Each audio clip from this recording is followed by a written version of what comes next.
اب رخ کرتے ہیں کوٹ ادو کا۔ دریائے سندھ کی پہچان نایاب بلائنڈ ڈولفن کی نسل کشی جاری۔ تونسا بیراج کے مقام پر انڈس بلائنڈ ڈولفن مردہ پائی گئی۔ ذرائع کے مطابق غیر قانونی شکار کے لیے استعمال کیا جانے والا جال انڈس ڈولفن کی نسل کشی کی وجہ بننے لگا۔ محکمہ فشریز اور وائلڈ لائف کی خاموشی تفریح کے لیے آنے والوں کی توجہ کا مرکز بننے والی ڈولفن مردہ حالت میں انتظامیہ کے لیے سوالیہ نشان۔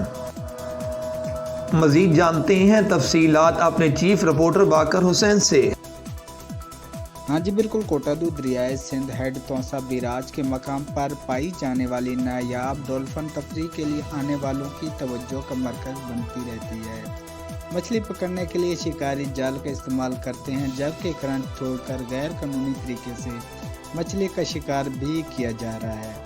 گزشتہ روز ڈولفن شکاریوں کی جال میں پھنس کر مر گئی تھی، جسے دوبارہ دریا میں پھینک دیا گیا۔ علاقہ مکینوں آبی حیات بچاؤ تنظیموں کی مقامی رہنماؤں نے ڈولفن کو نکال کر احتجاج کیا۔ علاوہ دیگر کا کہنا تھا کہ WWF اور دیگر ملازمین نے مچھلی کی شکاریوں کو نایاب نسل کے خاتمے کی کھلی چھوٹ دے رکھی ہے۔